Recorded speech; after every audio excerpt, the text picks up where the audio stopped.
opportunities for scamming in real estate. I just like to make sure there's a couple things that people are aware of when it comes to selling property. This could be selling a house, land, or rental property, or vacation property, doesn't matter. Has anybody ever gotten a flyer about a house they sold prior to selling it, like, hey, we'll buy your house for cash? Okay, now I'm not saying that that is a scam, just to be clear. There are people that will buy your house for cash. There are legitimate ways to do that. What I want to make sure that is clear is that there are, out of the few ways to sell your home, there are lots of ways to get your home sold. There are times to do this, where to sell your home for cash, but often it's not clear who is speaking to you. And the reason that's important is sometimes they're realtors, sometimes they're not. And it's important to understand the benefits to selling to somebody like that versus to working with a realtor on the market. So out of the two ways, there's two things that we can prioritize when we're selling a home. One is for, I want to get the most money out of my house possible. And one is, I need to work fast and I don't care as much about the money. Now there's a benefit to both, and we want to make sure that we're understanding what our priority is when we're selling a house. So as long as you know that your priority is, I need to get my house sold fast, I think it's a totally legitimate reason to say you don't want to worry about the stress of putting your house on the market, comparing your house to the market. There's a legitimate time and place to sell your house to somebody that's saying, hey, I will buy your house for cash. Sometimes though, it's not always clear how much money you might be losing in that.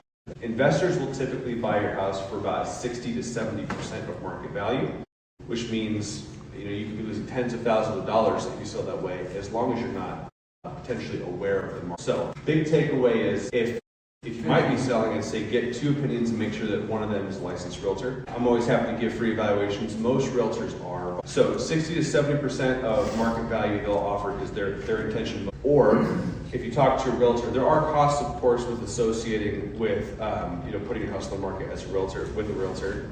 It can cost anywhere from about 7 to 12% depending on what the buyers negotiate. And then of course you do have the option to put your house on the market yourself. So yeah, big takeaway is if you have any house to sell, any property to sell, just make sure that you're talking to, if you want to talk to somebody about getting the most money out of your property, make sure you interview a few people about how much your house is worth and how much you get out of it.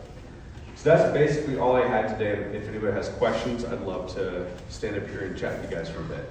So I'll give you a story just to illustrate exactly this point. So I had a house a year ago that it wasn't just a hoarder house, like it was a hoarder house, but also people came into the house after the individual had passed and they stole all the material from the house of any value. So all the wiring, plumbing, everything was gone. The people that inherited the house, what had happened was they were getting these mailers saying, hey, we will buy your house for $200,000. And I knew that was an overbid on the house. When I called the company to double check on it, I said, hey, here's the condition of the home. They say, well, we'd probably buy the house for about 120 to 140. And then when I put the house on the open market, I got 180 for it. So I put the house as is, no repairs or anything like that, on 60, and then we got upbid to 180. And this is not during COVID either, so this is just regular market bidding. So what my recommendation would be is just put the house on the market and you put it out there and see what you get. And that'll be about,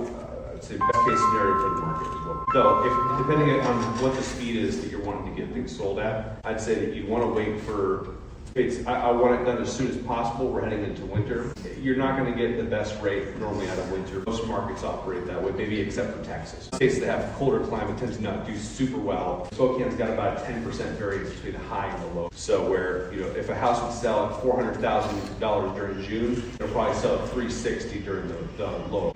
There's a number of things out there in real estate that you need to watch out for. Some of them have to do with lending practices and stuff like that. You just pretty much anything to do with your house and the equity in it. Like if somebody offers you there are lines of credit that some banks can offer you or things like that. They have opportunities to take more equity or share of the home that might be